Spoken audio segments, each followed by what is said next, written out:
going on YouTube? Welcome to another video, and I'm deadlifting again. We're doing conventional, so it's probably a Saturday, and I guess I'm still doing the deadlifts before squats, but again, that will be changing in other future videos. I just don't know when because I'm so far behind, but my all-time favorite movement is the deadlift. It just works really well for me, and the technical stuff has kind of figured itself out for the most part, and then it's just like the lockout that I have issues with. But good amount of experience deadlifting, and especially post bicep tendon tear, just took some confidence to get back, and I was getting some popping in the tricep. I think just those connections that were severed with that surgery and everything were reconnecting or reconfiguring themselves, like everything else growing around it.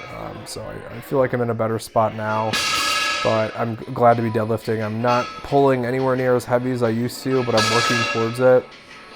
And I think, I don't know, we'll see. I think I've opened the door to a lot more hypertrophy training, and I think that may have been the issue. But we'll get back up there. I'm just kind of taking my time, and I'm happy with what's happening here. We'll get up to the heavier and heavier weights, but I mean, this is a good amount of time here, and I mentioned doing these beltless just so I don't impede myself in lifting and overstrain and stuff too. So belt squat here, fun times.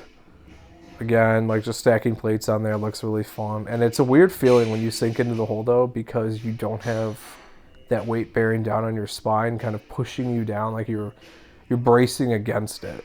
And so you have to really find your range of motion and kind of sit back here, and that's kind of what I've been doing. And I wouldn't say I've been getting the craziest pumps, but it did feel like I was doing work. But also, if I found my groove, I could like fly through these reps, which I didn't really like, because another movement, which I may explore, like the hack squat, when you sink into it, you feel the range of motion is so long. You feel that pump and that contraction, and it's really nice, and I really like it. But yeah, I don't know.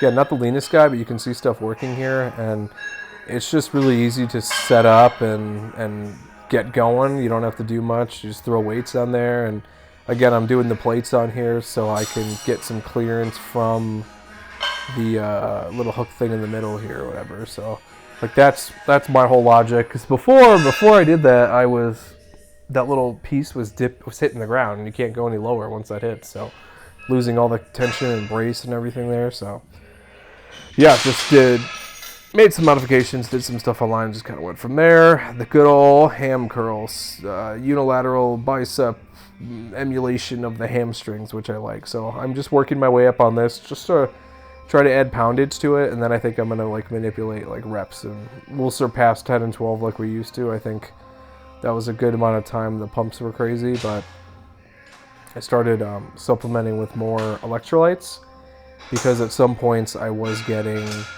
like cramps that were really bad, especially in like the ab area, which are just annoying because you need your core for everything. So standing up, sitting down, there's no release from the the cramps you're getting. So yeah, I usually will, like my drink will usually be some sort of BCAA, EAA, and again, you can believe what you want about that stuff. I enjoy drinking it, and then I'll add the electrolytes in there, and yeah, I used to do the Gatorade and stuff too though, but it wasn't enough. I don't think it was concentrated enough with the salts in order to prevent cramps, so I went to the electrolyte powder. It will make your stuff more salty, so accommodate that, but significantly less cramps, and if I do have cramps, less severe. I did a workout the other day where I just didn't take anything. Like I grabbed an energy drink, and then I just drank water during my workout, and just horrid cramp at the end of the workout. So salt is very important. Your potassium and your sodium. So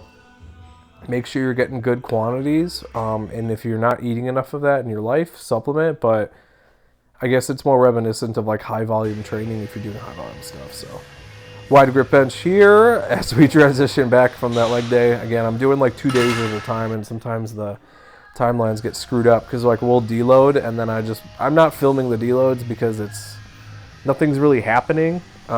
Maybe as we get closer and I run out of content, I may, but there's just not much to show there. It's just low volume, low weight stuff, like just recover. Some people just straight up take a week off. But the strategy when actually lifting is, you know, I want to show you the warm-ups. I want to show you how I'm getting my working sets, and then kind of going from there. And then the logic behind all the accessory stuff, which generally is I'm just doing more than I did last time, whether it's weight and reps. If I can't hit a certain weight range, I'll keep hitting that same weight. I'll try to add a rep or two. Maybe if I can get 10, I'll try to work up to 12. Once I get 12, add weight in whatever way I can.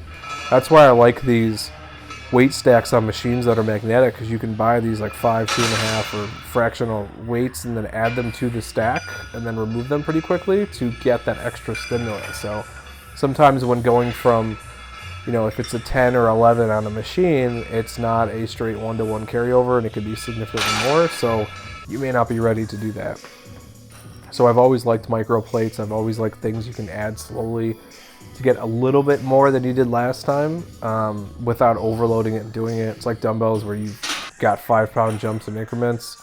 I've seen dumbbells where it's like 2.5, which is awesome, but they're super, super niche and hard to find and more expensive for that reason. So that's why the barbell is the king of all lifting movements, just because you can add those fractional plates as small as you like, especially with kilos and stuff. So yeah, learn what works for you and how to accomplish the tasks you want to accomplish. And for me, it's always been, how do I add weight and change things so I can recover, hit that weight, and then add more to it. So that's the premise of majority of my training. So incline dumbbell bench here, and not too steep of an incline. I think I did too high of one the other day, and it didn't feel right. It felt more like a shoulder press, so I went down, I think, 10 degrees, and then I was getting that nice contraction. And I don't know why this twisting motion that I'm doing, this kind of like, which is not terrible, but it just started doing it naturally. I used to not do that, so I was always like a little confused. It's like, okay, but my body just was like kind of telling me to do it. You'll kind of see here the first few reps are there, and then they start rotating in, and I'm like, okay, that's what we want to do. That feels good. Little extra range of motion in the movement, because we're not just doing like an up and down. We're also going, you know, a different plane too. So, and then some shoulder presses here, just to kind of round everything out and kind of go from there. So pretty, again, like this is not rocket science when it comes to these workouts. Just pick the things that hit the muscles you want to hit, that you can handle and that you enjoy, and then go from there. So again, another 2 workouts completed. Take a look at the log, like, comment, subscribe. I'll see you in the next one. Thanks for watching the latest video. If you want to help support the channel, I actually own my own wet shaving and grooming e-commerce website where everything's handmade by me.